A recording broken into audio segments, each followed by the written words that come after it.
Hello, everyone. I am not Dave Cooper. This is Miles Biggs. I'll just text it Dave because it was black on my screen too. But hello, welcome to another episode of Increasing Influence. There's Dave. Hey, what's up, Miles? Oh, man, we're having all kinds of technical issues. I was just saying to our guests, if it can go wrong, it'll go wrong, and everything went blank on this end. All right, that's so live, I had to switch from connection. I had to go to Wi-Fi. So listen, man. Well, we're here. I'm not going to say that before a show anymore. That has not happened yet before. But anyhow, we're going to have a great show for you today. Miles, thank you for picking up the slack. At Dave Cooper Live, we are bringing you the people and the places and the processes that are doing it better. Our guests include experts in building systems, building science, and building codes, building tech, and marketing influencers that are doing it better. We are always seeking out the best and the brightest in construction and discovering all the ways that innovative buildings come to life. And today is no different. Mark, I keep calling you Mark. Miles, I think our guest today, Mark Mitchell, is going to rival our guest that we had on, Professor Nez, not too long ago. Personality, knowledge. It's going to be a high-level show. What do you think? Yeah, I think maybe we can blame him for the tech. There's just so much personality. We're surging right now. We can't handle it on the airwaves. You're probably right. I bet it was his socks. Probably. I bet it was his socks. Probably was his socks. Yeah. I love it. So, all right, everybody, if you are just joining us, please hit that like and share button right now. We are live on LinkedIn, YouTube, Facebook, and Twitch. Why are we live on Twitch, Miles? It's where the future of housing is, Dave. The next generation. I love it. You know, I haven't heard that one yet. That's a good one, Miles. Future housing, next generation. You're right. It's where the young people are. It's where they're doing their virtual gaming. They're clearly not coming to us in this industry, so we are going to them each and every single day. So I love it. All right, listen, Miles, we're getting back to some basics today when it comes to increasing influence, when it comes to understanding how you should act, how you shouldn't act. Everything's a Zoom call now, right? For the most part, We're not traveling, but when we do travel, that's going to be different too. There's all kinds of thoughts and ideas on this, and I'm looking forward to having this conversation for sure. So what do you think, Miles? Should we bring in our guest, or should we keep him in the waiting room? I think if we keep him in there anymore, he might explode, so we have to bring him in. We got to get him. I love it. All right, let's bring him in. What's happening, Mark? Hey, I am ready to go. You guys, you've got me pumped up. You know, this is going to be great. I love energy, and I'm getting a lot from you guys, and hopefully we're getting it from the audience. Yeah, no, for sure. I mean, we already got some comments coming in. Listen, we were just talking. I know you heard it when you're sitting there. If it can go wrong, it will. Everything went blank on me. I didn't know. I'm calling everybody. I'm calling Miles and Jen. I'm like, you guys, somebody needs to fill in for me till I figure this out. We are only one show away from doing this for a solid year straight. And we didn't fail. We have one more to make it through. So praying technology gods treat us well. Yes, knock on wood, right? So, Mark, we ask everybody on our show when they come on, we want to know everything about you from the moment you were born to this very moment in time. And we don't want you to leave out any of the good stuff from the hospital. But you only have 2 minutes to do it. So the floor is yours. Why don't you let everybody know who the fabulous wizard Mark Mitchell is? Well, I'm Mark Mitchell, and I live in Boulder, Colorado. I'm a consultant to the building materials industry focused on sales and marketing to the channel, or I like to say through the channel. I started my career. My father was always in advertising, either an agency or advertising manager of a company. So if you think about Don Draper, that was my father. The cufflinks, the cigarette, the martinis, all of that, and the big idea was my father. So I grew up around that. I started. He had a small agency when I started in college, and I went to work for him one summer, and I loved it so much I never looked back. Discovered what I really loved was business to business marketing versus business to consumer, because I found you could use your brain to solve a problem, not just your checkbook. That many times are very simple solutions that could make a big difference in a B2B situation, where many times business to consumer, it's just how much money do you have to spend on marketing. And from there, I gravitated into the world of building materials. And I never looked back because I loved building materials. Every day has a new problem. Every day there's it's the distributor, the contractor, all of the key decision makers and influencers, and sorting that out and figuring out what is it going to take to get a builder to use your product. And most of the time, it has nothing to do with spending more money on advertising. It's understanding that builder's motivations, their problems, their challenges. And then it's all of a sudden pretty easy to sit down with them and say, hey, this would be a good business decision for you to use this product. So I've just fell in love with, or I spent my whole career in it, because every day there's a new challenge, something new to learn about a customer, and a way to help the industry move forward.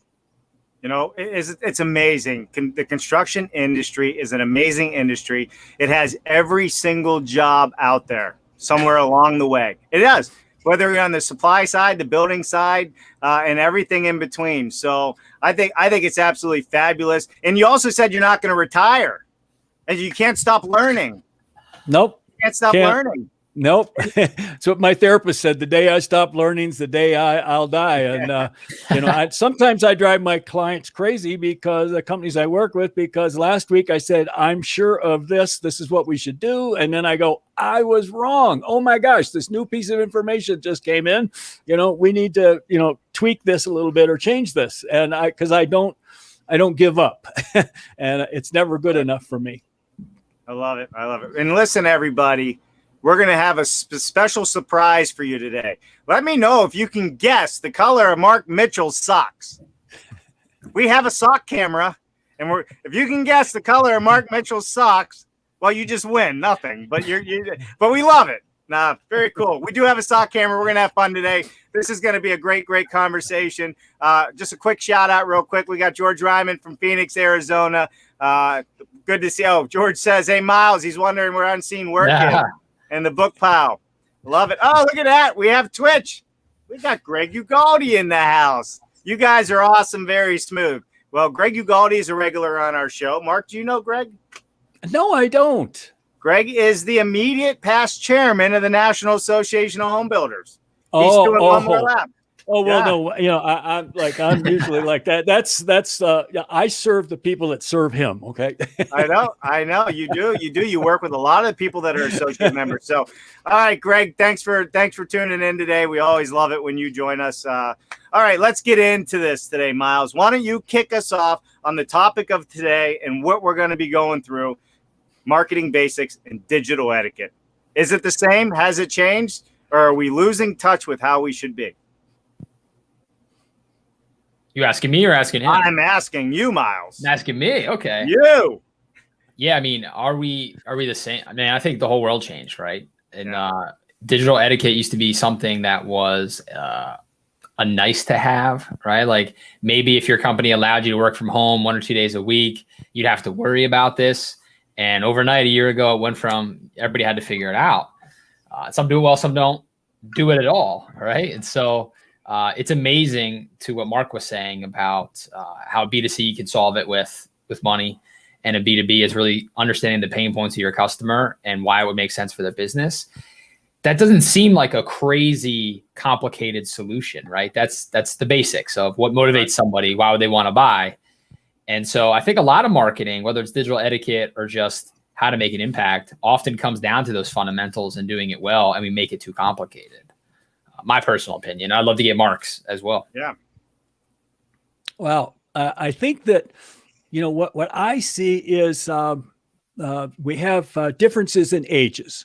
So we'll say an older, more experienced person in building materials who grew up in personal sales calls, maybe even made the transition like I did from writing letters to people to there's this thing called the internet and email, and who still is kind of like mindset about I have to meet with somebody face to face, or I have to talk to them on the phone, or I have to send them an email.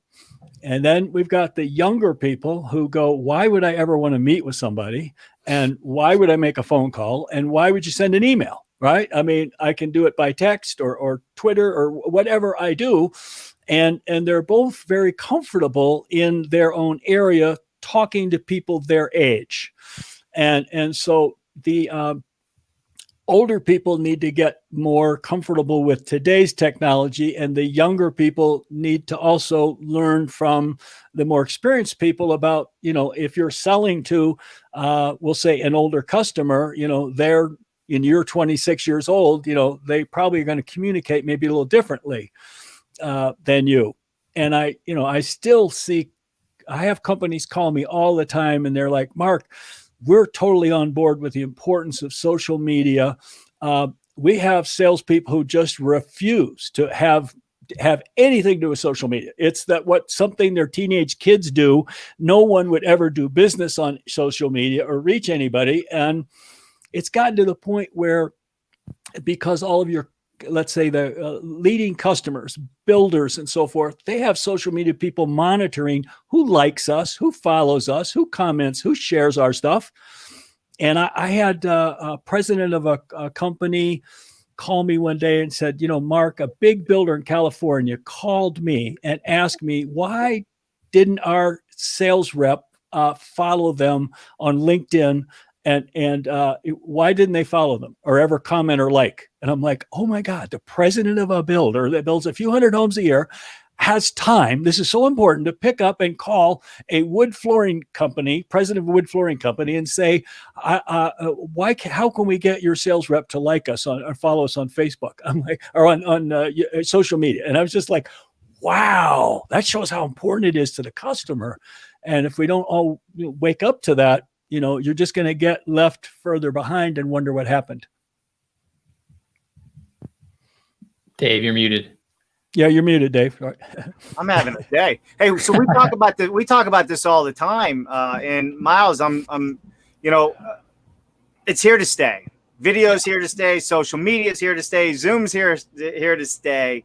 And if you're not using it, regardless of you like it, don't like it, political beliefs, these platforms have almost changed they're changing the democracy. It's on the Senate floor, these people, right? On the social media. So if it's that big and you're a business, it clearly has a lot of reach and a lot of power to communicate with people and audiences out there. So, Mark, I think the value of following and being part of what is happening, you cannot ignore it. It's there. And I think that if a president's reaching out, that's somebody who's got his stuff together or her stuff together. Yes. One other thing is, I think that we have to be aware of literally every year, we're going to have the next Facebook, the next LinkedIn, it's just going to continue to evolve and continue and probably get more and more niche, like LinkedIn is great for this. Right. This new Twitch is great for that. And you may choose to participate in all of them. I tend to be a big fan about get really good at something, get really comfortable with something. Don't try to, if there's 8 channels, don't overwhelm yourself trying to be good at all 8 channels, because what works well on LinkedIn won't work on another channel. Yeah. That's kind of it, right, Miles? It's you got to start somewhere. Yeah. Pick one. You don't have to pick them all. Just pick one. Post once a day. Try and post 2 or 3 times a day. Put a video up or get a salesperson to do it, right? Whatever the case is. What is your thoughts on this? The basics, start with the basics to stand out. What are the basics in your mind, Mark? Well, I think that it's amazing today how there is no cost of entry. There's a guy, Thomas Friedman, who's a columnist for the New York Times, and he's written a number of really good books. And I think his latest one was something like "Thank You for Being Late" or something, and it was just talking about the parking lot that he goes to every morning. That the guy that takes his money is a blogger from I forget what country in Africa, and he has this huge following, and he just writes a blog about the political situation in his country. And Tom Friedman said, wow, before he'd have to be me. He couldn't reach anybody unless he's Right. with the New York Times. He couldn't reach anybody unless he'd written a book or something that actually was a good book. And today, I mean, I think back about when I decided to be a consultant, sold my agency and to become a consultant back in 2011. One of my mentors said, Mark, I want you to start a blog and write 30 blog posts in 30 days. And I'm like, what? Have you talked to my high school English teacher? Me, right? This is not going to happen. And, but I just said, okay, I'm just going to do this. And it is amazing how I think every single person is a thought leader in their own right. I've never met a person I can't learn from. Like you've been selling cement for 30 years. What are the biggest mistakes you see job sites make? What are the biggest mistakes specifications make? Or, and they're like, oh, I know that. Well, okay, share that with the world. Now I'm maybe advancing, but one is to participate in, back to the basics, pick a channel. I'm a big fan of LinkedIn as a business to business place to start. Very easy. Yeah. Every single person in your Rolodex or wherever you keep it, you should connect with them. Just be adding connections. And number one. Number two is to look for opportunities to like something, comment. If there's somebody that's either a customer and they say, look at our new model home, our new development here in San Mateo. Hey, congratulations, Bill, great thing. They see that, they notice it. It's like, I always think many times about, I compare it to like, you got a little piggy bank here, and every day you're putting a few cents in your own, pay yourself first. You're putting some pennies, nickels, and dimes in here, not a whole big thing, and you have no expectation, but you're building on this goodwill. And, you'll be amazed that salespeople that do this will say to me, I'm now closer to my customers because of that virtual interaction. I can now see new prospects who have never met me. I turn a cold call into a warm call because they feel that they know me. Because I liked some things that they did, or I commented, or maybe I said happy birthday, or maybe I said congratulations on your promotion. Easy little touch points to do that make everybody, feel important.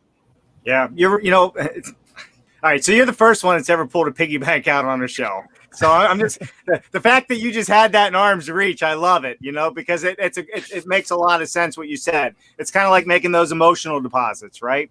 And putting it in there. So, but I like how you said, how do you take a cold call and make it a warm call, right? There's a lot of noise out there right now. Everybody's doing this.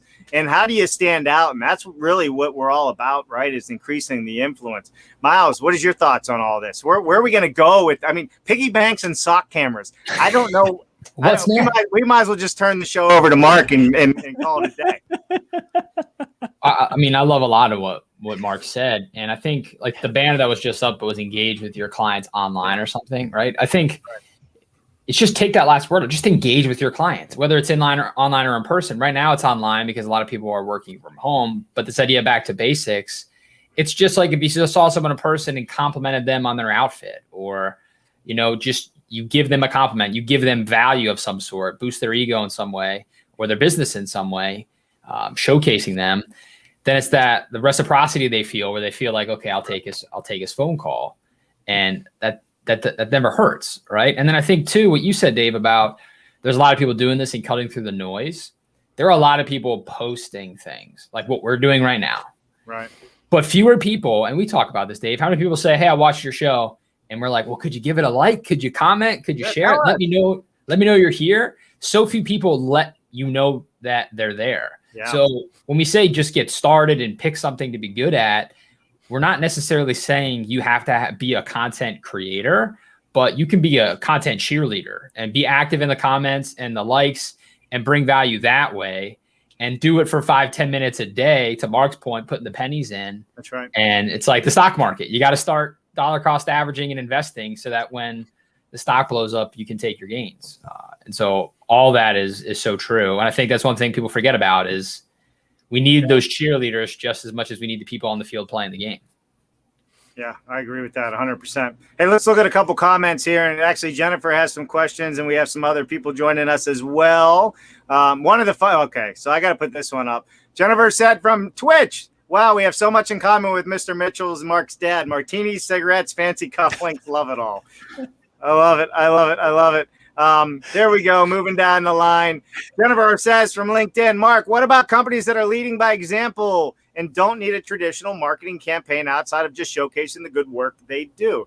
For example, Plant Prefab, Vel, Autovol, all doing amazing things. Do they still need to market their product?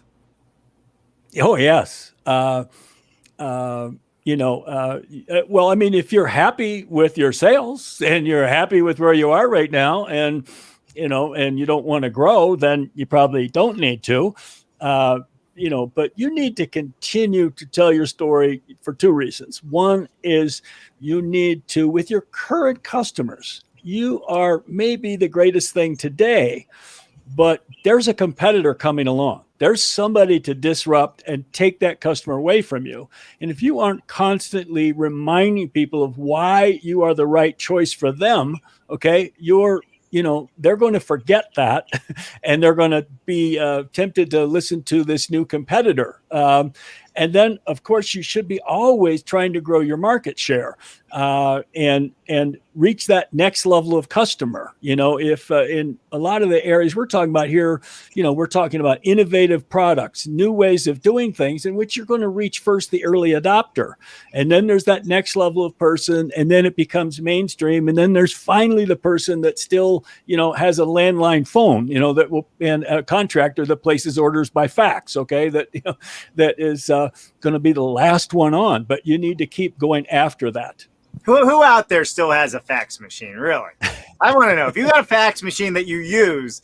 I know there's some restaurants that still fax over their lunch orders to businesses and what have you, but yeah, for sure. I think you're absolutely right. And here's the deal. If I could layer on to what you said, Mark, is you may be the best product now, but there is somebody always nipping at your heels. And when that awesome marketing campaign comes out, whether it's a Pepsi commercial, a Coke commercial, an Apple, they have some amazing marketing campaigns that catch somebody's eyes.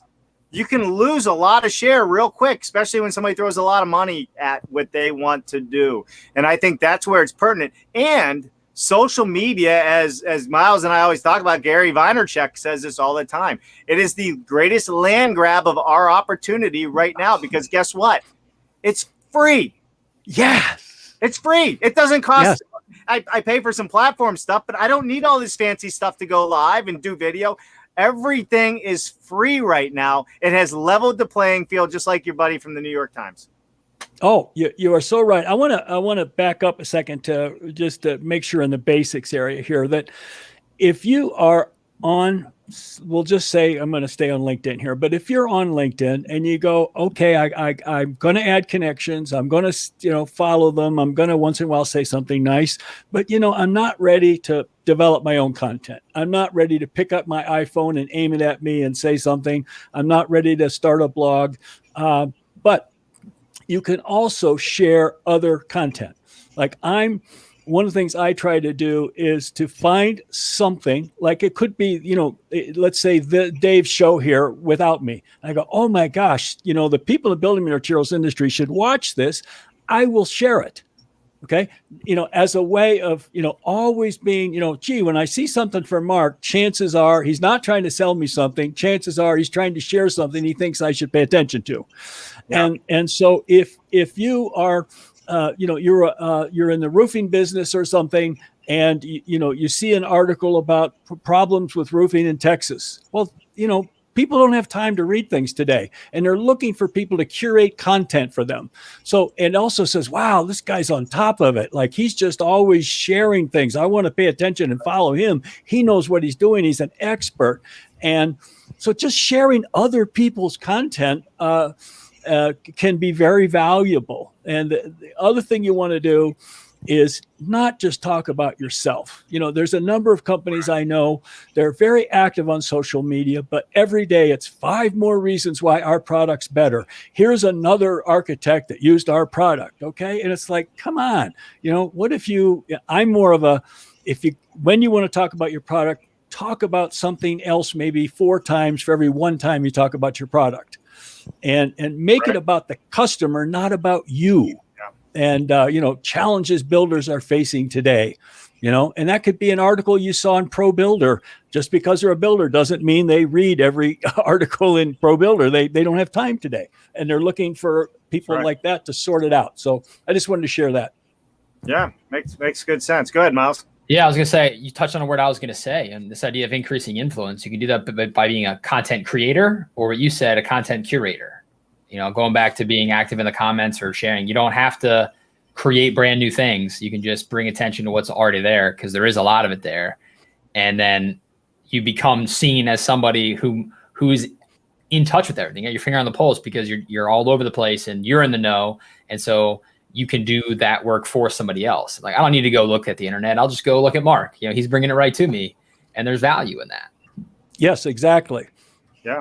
Yeah, for sure. I mean, Miles, you're doing it all the time, with your unseen work, podcasts and everything. You're showcasing people that are doing it differently, that are out there making a difference. But you're not just showcasing who they are. It's the unseen work. It's how did they do what they're doing? It's the years, it's the time, it's the effort behind the scenes that nobody sees, because very few people are immediate overnight successes. I mean, we've all bought a lottery ticket probably in our lives. How did it work out for you? Right? Buy enough to buy a second lottery ticket, and that's about it. I know. I love it. Hey, we got Juan Gillian on. What's happening, Juan? About time we see Mark on here. Mark's a rock star. I love it. George Ryman says, understood regarding generational communication techniques, but at some point we need proof documents, purchase orders, agreements, snapshots of tweets, rarely hold up in court. And then he had a follow-up on our conversation. He agreed. He shut down most of his social media accounts due to, the AI issues, whatever that is, but have experienced a loss of platform due to it. I may start just for business, but without, okay, so he shut down personal reasons. He wasn't liking where it was going, which a lot of people have. But for business, it's still happening. It's still here, and it's still moving. Yeah, yes. Love it. Definitely. All right. Here's another question Jennifer fed to us here, Mark.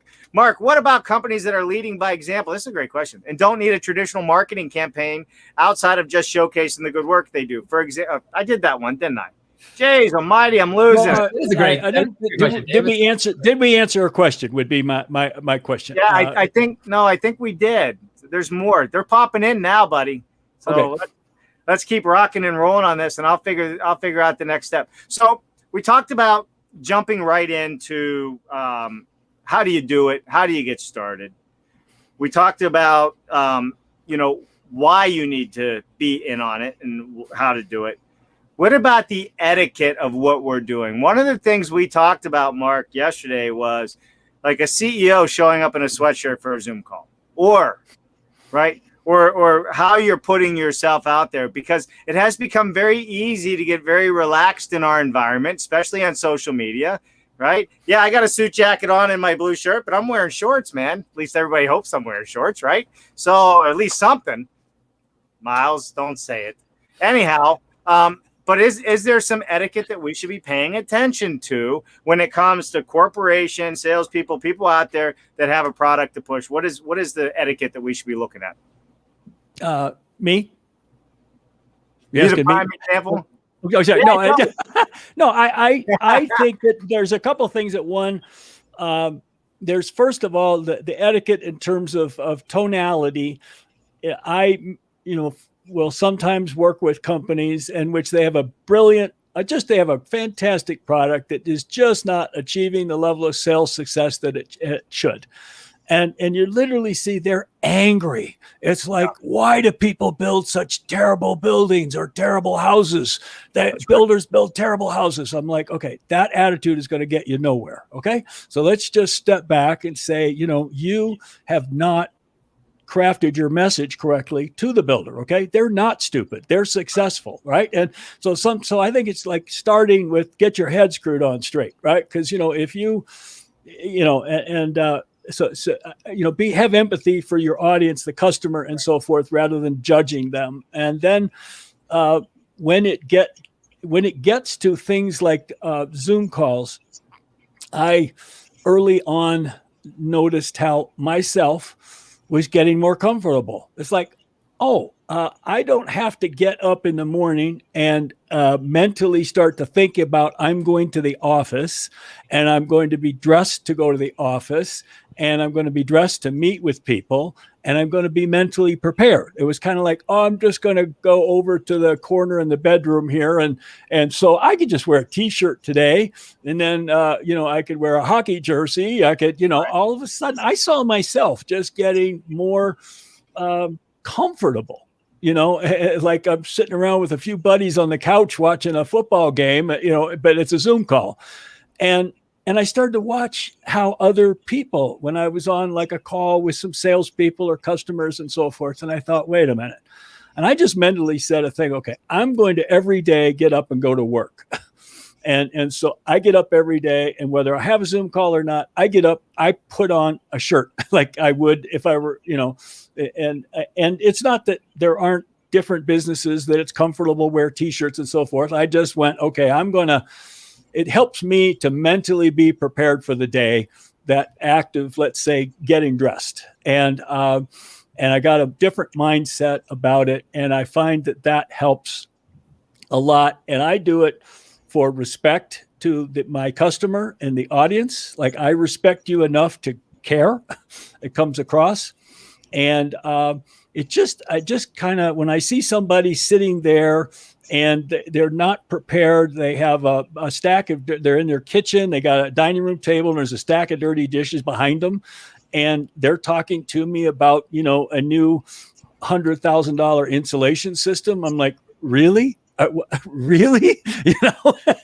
And we just lost something, and you don't have to get all fancy and have a big ass microphone or any of those things, but just taking a few steps makes a huge difference. And once again, I find the building materials industry that many people are not the best performers in the world. So the bar is not very high to be a rock star.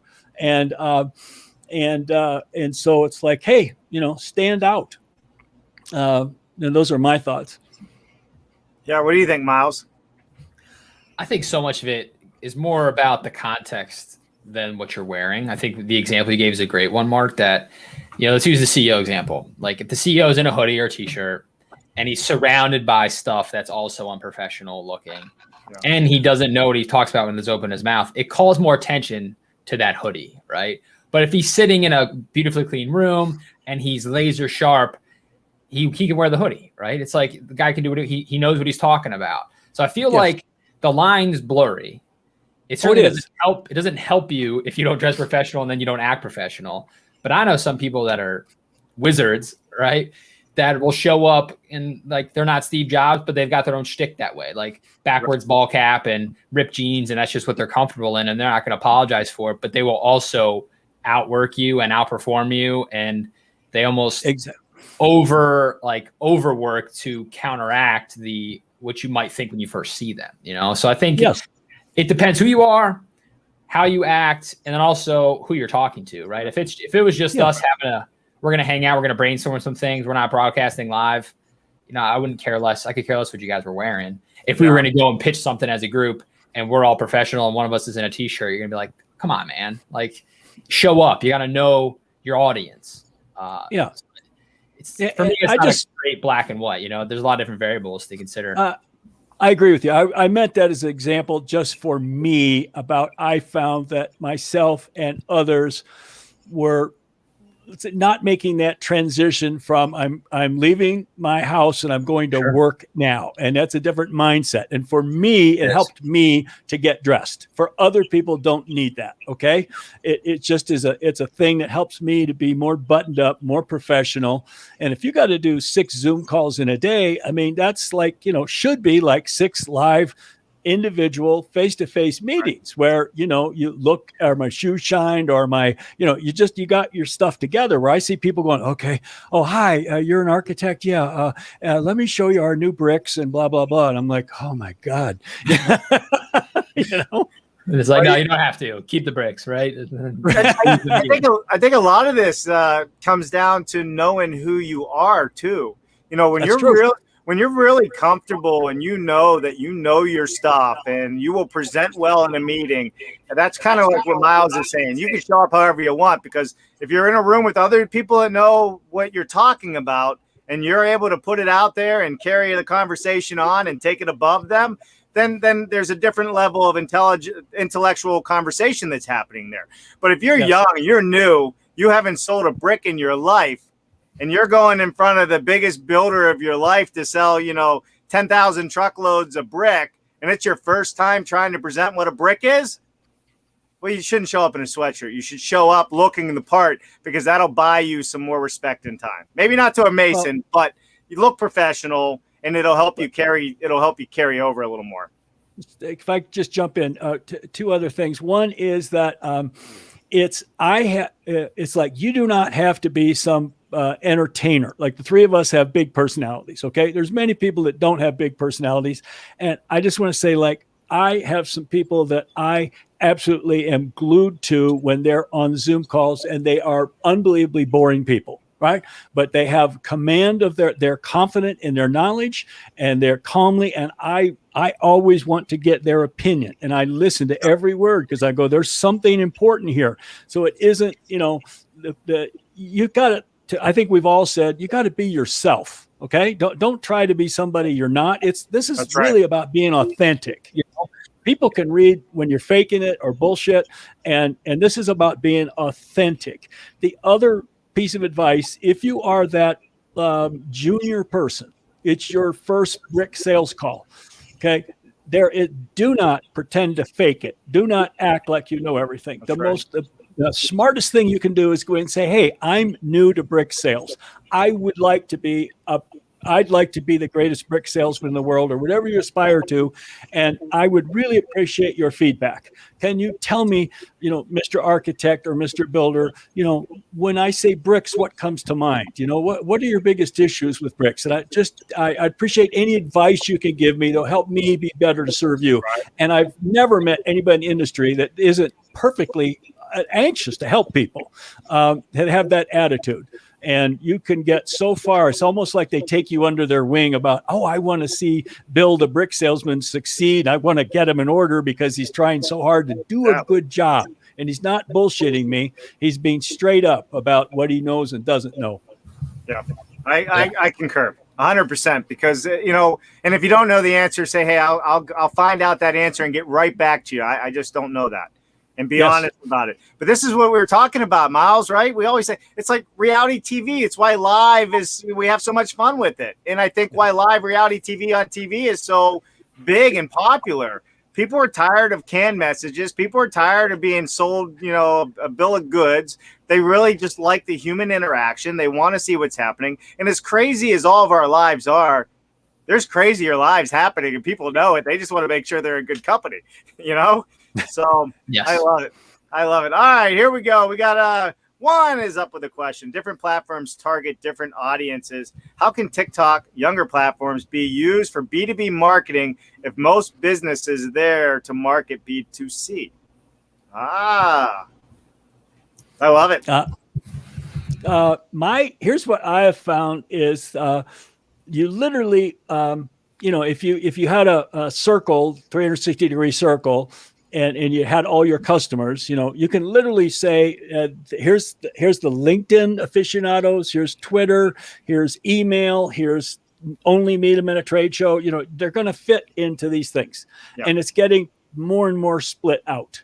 And so the example that I have is, when you're comfortable, if you're comfortable with a medium and you're good at it, okay, then go for that.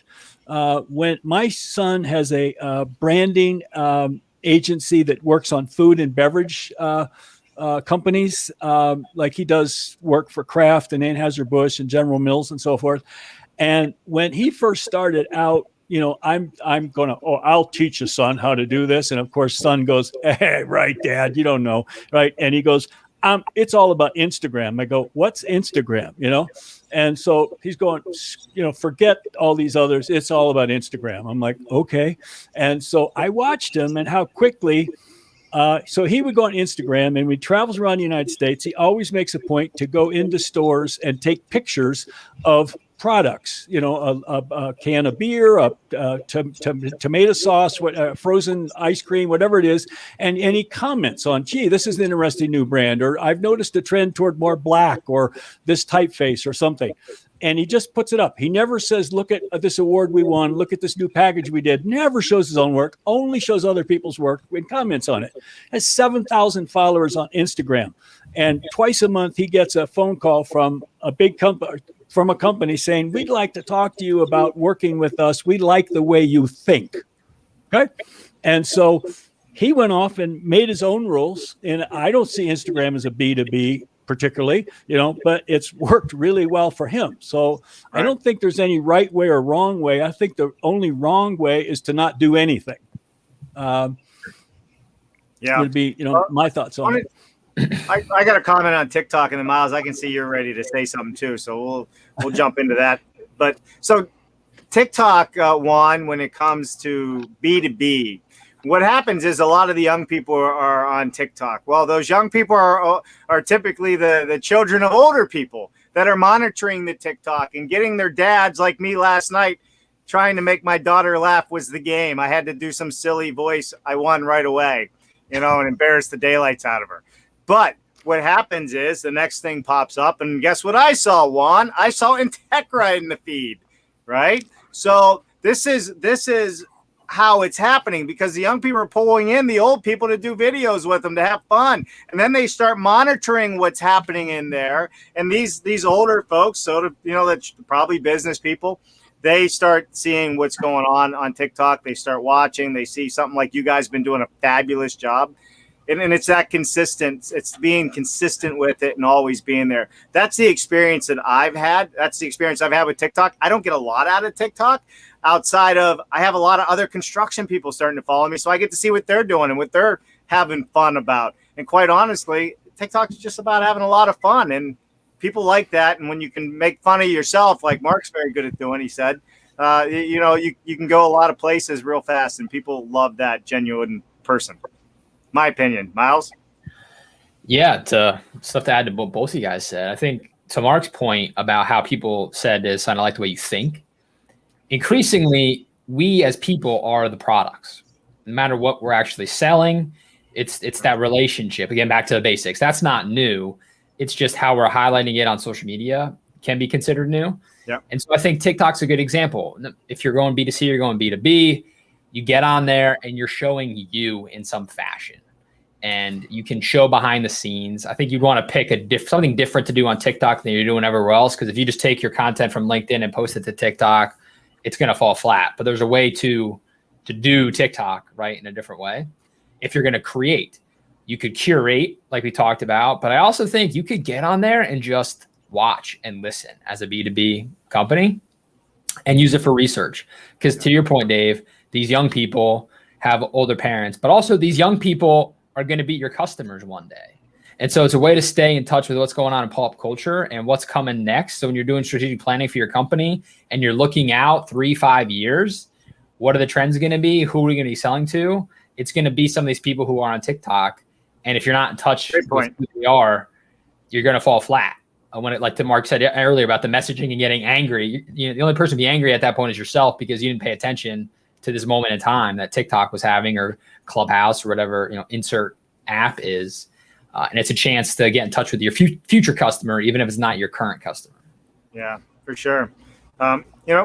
Mark, you were talking earlier about engaging, even if you're not writing your own stuff on social media, but just engaging, liking, sharing other people's comments, work, whatever the case is. One of the things that I've been noticing a lot of, because I end up in a lot of groups, especially on Facebook, modular home builders group, modular.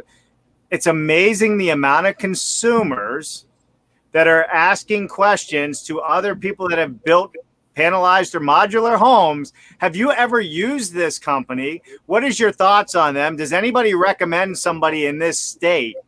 And it's a huge opportunity for businesses to be there and be present and be part of these groups, because the shift is changing, as we know, in the offsite a lot more. So there's a lot of questions being asked. So I'd also recommend getting into different groups on these platforms, not just B2B, but B2C. Watch what they're asking for, because then you can grow your influence by saying, hey, this customer is looking for this product. You're good for that. Let me sell you my panelization system, and you can sell that to the customer. There's all these different marketing techniques, and I think it's endless, right? It's free. It's endless. Yes.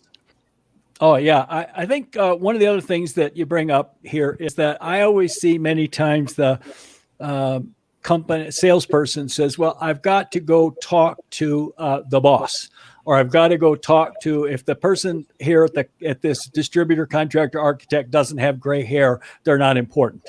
Right. And you know, I find that we're also overworked and understaffed, that we tend to just keep doing, if something isn't a problem, we'll just keep using that product or following that process.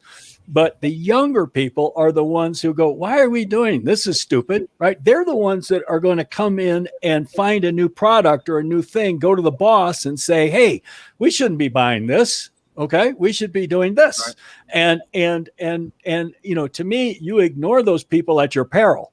You know, the young smart person that you know, they're going to be the thorn in the boss's side because they're never satisfied, or what the boss has always done. They go, well, that doesn't mean it's right. And so that's another important thing to, you know, another way things like digital and social media can reach those people. Yeah, for sure. I agree. Yeah, it goes back to Jen's question, Dave, earlier about like an Autovol. Do they have to advertise? Right. Yeah. Oh, shoot. Wait a minute. I just you are froze. Yeah. Yeah. Hang on one second. Right? Hang on. No, it's not. Let me just change something real quick here. You refresh on your URL, and we'll bring you right back in. I think I should have it now. There you go. Am I back? Okay, good. Yep. I had to go to the cheap camera, but okay. So anyway. And I'm glad it's just not me today, man. You know, no, I don't know. What comes around goes around, I guess. Here I am. I didn't go anywhere. So, you know, here we are. We're at our 51-minute mark. Greg Ugaldi, I want to point this out, says, great point, Mark. I love it. I love it. And Jennifer and it said, hi, TikTok, a major trend resource. That's how Santa stays in front of tweens and teens Christmas lists. Tweens and teens Christmas list. So, Mark, we're almost approaching our hour. We have just a few minutes left here. If there is any one piece of advice or anything that you want to get across that we haven't touched on, and we still got to see the color of your socks coming up at the end of the show here. You're the only person I know that has a sock camera. Right. Let's go into it right now. Anything. The world's the topic. It doesn't matter. Maybe we'll talk about roses or something. No. I think that the biggest thing is, I think each person needs to understand their they have something to say. I see people who go, look, I'm just a brick salesman. You know, what am I an expert in? Right. Well, you know things, and you should give yourself more confidence in what you know than you think you should. And that to me is a thing where I think people underappreciate that. And then the second piece of advice is just to recognize how all of our customers have preferred more and more different ways of preferring to communicate with them. And, you know, like I have 3 companies a week, usually on average, that reach out to me about possibly working with them. And one of those inquiries comes through LinkedIn, 1 out of 3. And it's from somebody I've never met before, but it's on LinkedIn. And so, and I also have learned there's people that I know, I have their cell phone number, their office number, their personal email, their business email. I could use any of those and not get a response. And we know each other. But if I send a message on LinkedIn, hey, I'm going to be at the roofing show next week. Do you have time for coffee? They'll be back to me in less than an hour. And so some people are using social media as a way to help them manage their unmanageable inboxes.